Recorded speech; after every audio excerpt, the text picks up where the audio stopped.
So dear students, we are here to discuss 6th chapter of 6th class, that is changes around us. Change is a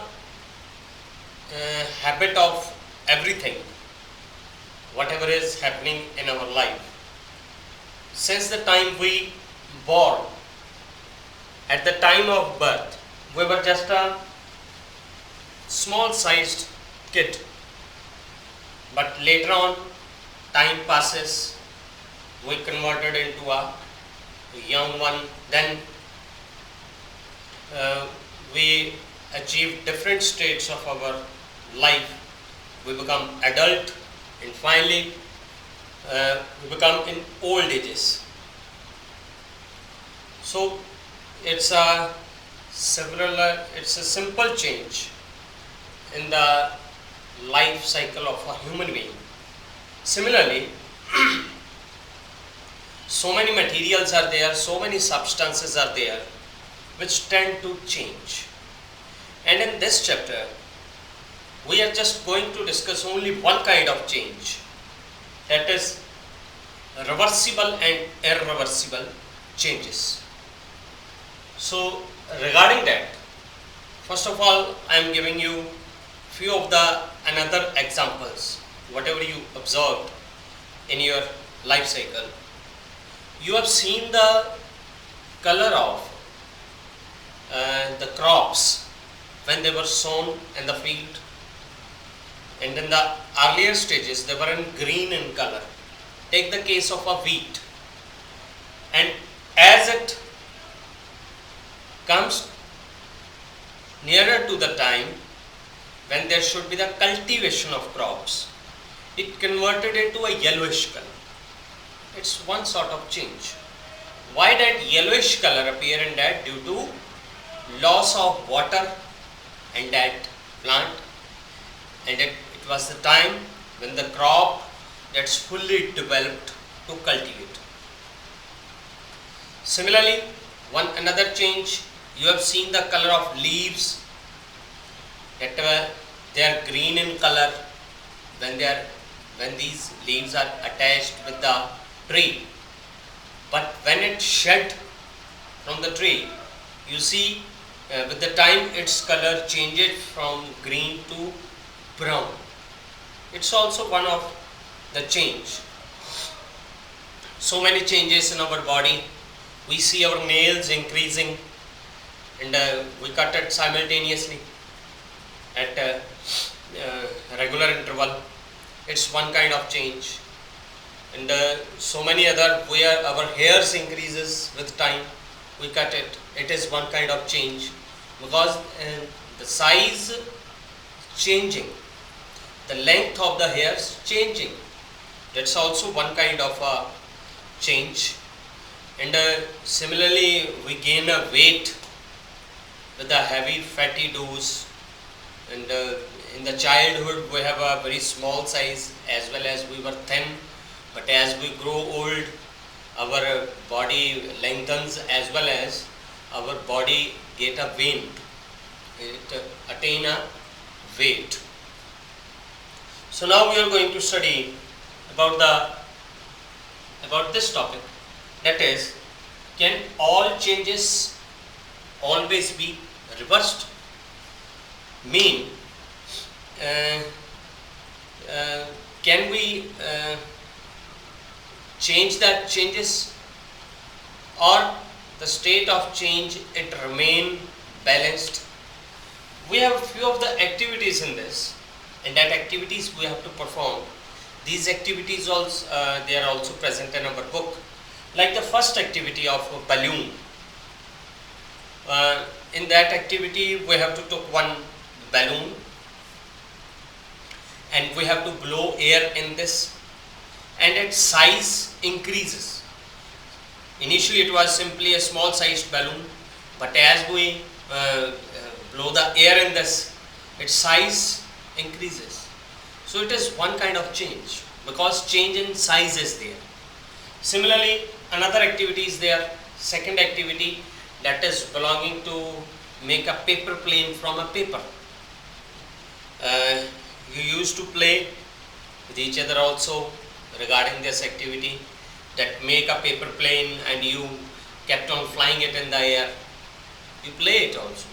These activities are none other, these are just some of the plays we are performing here. So it's also one part of our entertainment also. So when we change the shape of the paper and modify it into a plane, so can that plane again be changed into plain paper? You have to observe this. Similarly, the third activity regarding the floor, we used to make chapati.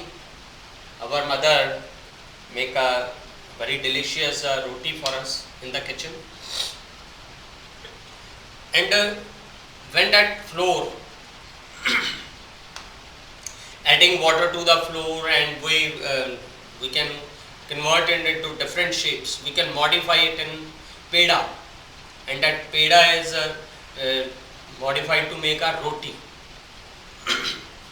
But if we are just adding water to that floor and modify it into peda, and after that we can again add that into that floor, what kind of change is it?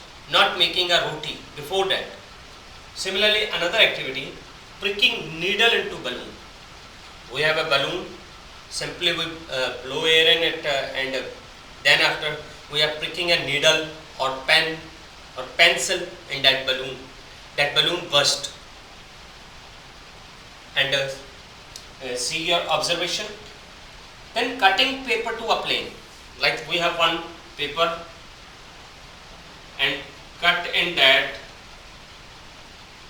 make a cut in that like we were making a plane. So what our observation is. And last activity is making a floor peda to roti, converting that peda into roti. What are our observations?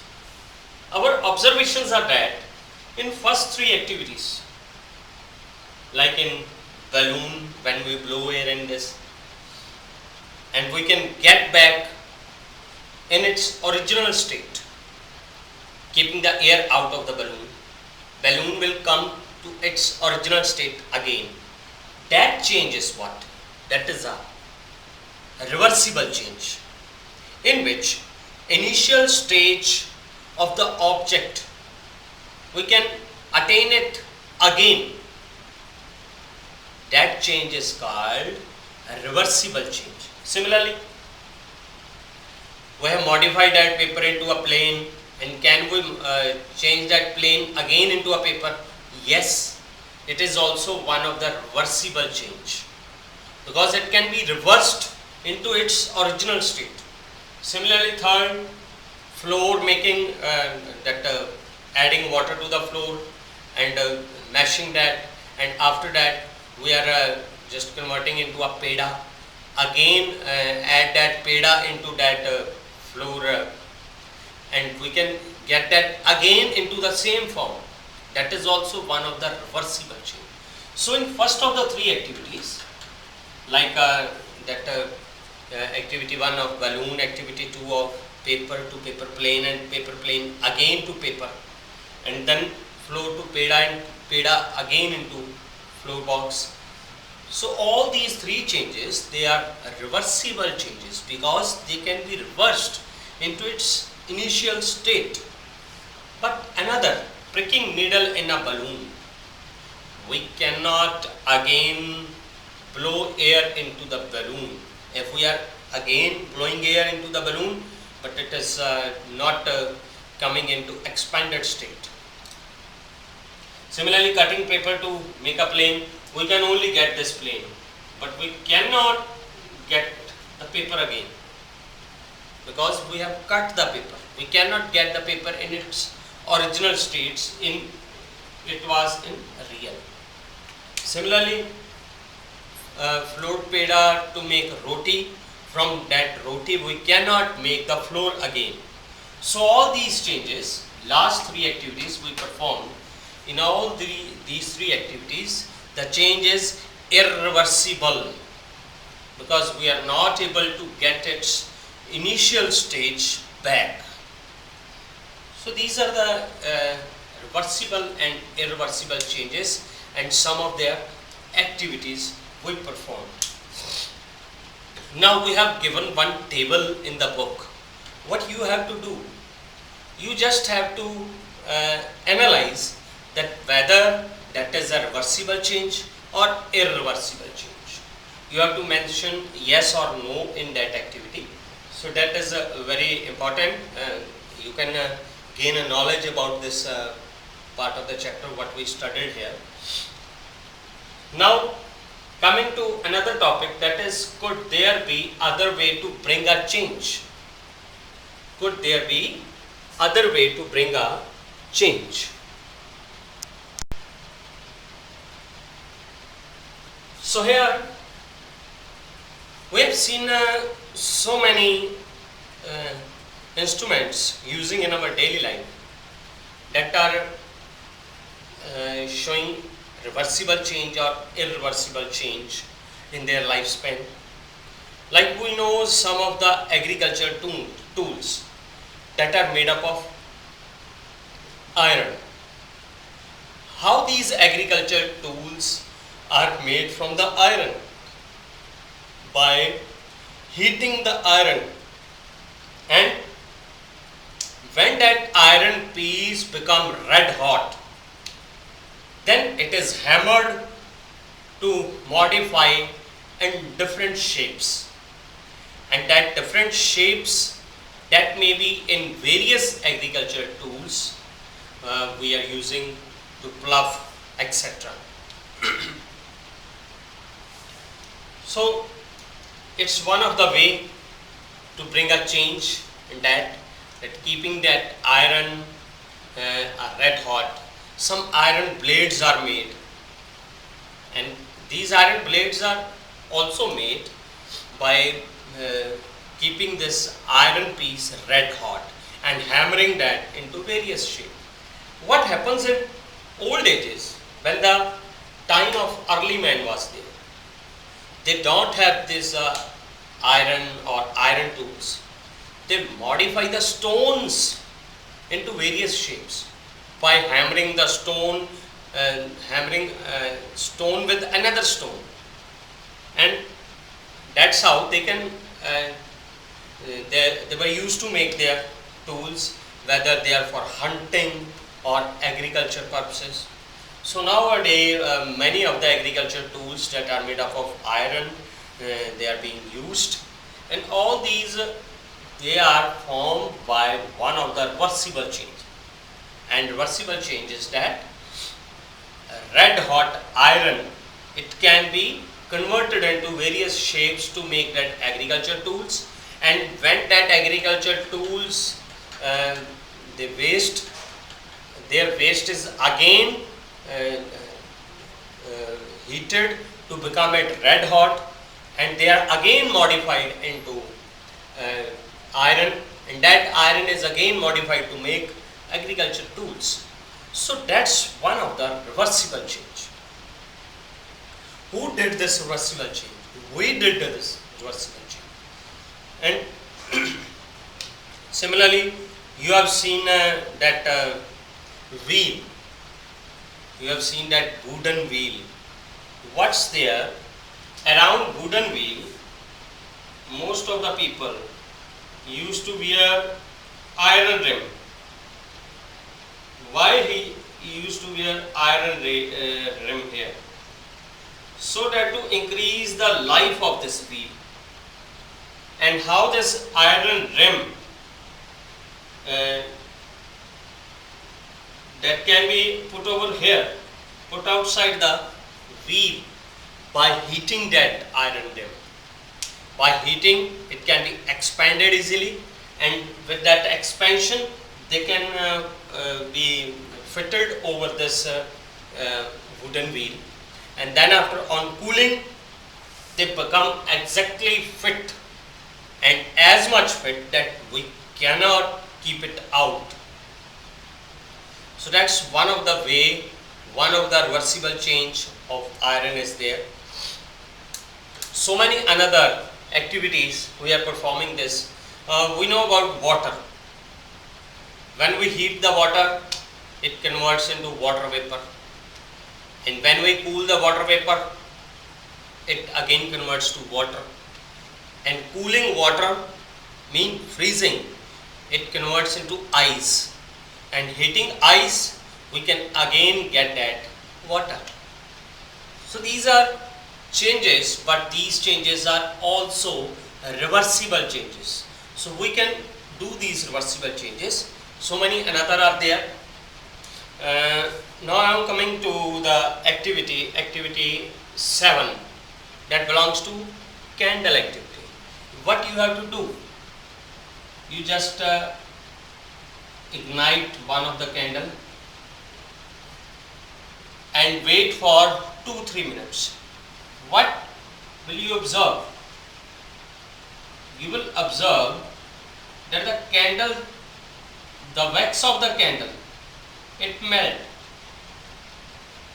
and size of the candle also decreases by heating, because this wax melt on heating, and from where heat it is gaining from this flame of candle. Now there is two kind of changes are there. One is reversible changes, one is irreversible change. A reversible change is that when this wax melt, it keep on depositing there at the bottom. We can again get that wax and modify it to make a candle. But irreversible change, which is that in that candle case, that when we ignite the candle, from this wax fumes lift up, and that fumes help to ignite this, and that fumes, they as they are getting consumed, they are losing themselves, and at that time there is an irreversible change, because that fumes of the wax, they are losing in the air as they are burning. There is irreversible change. But melting of the wax, that is reversible change, that can be reversed. We can modify that wax again into a candle. Now see the case of incense stick, agarbatti. You have seen many times when you ignite that agarbatti, you see it's in the air, its fumes kept on rising, and it is converting into ash, and that ash falling down, and here it deposit at the bottom. Now can we make this agarbatti again from this ash? No. So what is this? This is irreversible change. This is our incense stick. One another activity, that is making curd from the milk. If we made curd from the milk, can we make milk again from the curd? No, it's not possible. So what is this? This is also one of the irreversible change. So taking the conclusion back, after performing so many activities and so many examples I have told you, there are basically two kind of changes. One is a reversible change and one is irreversible change.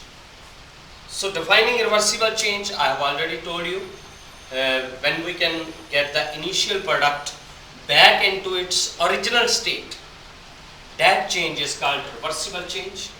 And when we cannot get back the initial product into its original state after conversion, that change is called irreversible change.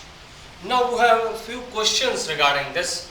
That questions are very important because in the paper, as you are in 6th standard, so many questions for 1 mark or 2 mark, you have been asked, and you have to answer that questions on the basis of this chapter what I have taught you. Like simply one of the example is there that if you are cutting the cloth, is it a reversible change or irreversible change? Can we get back the cloth in its original state when we cut it? No, we cannot get.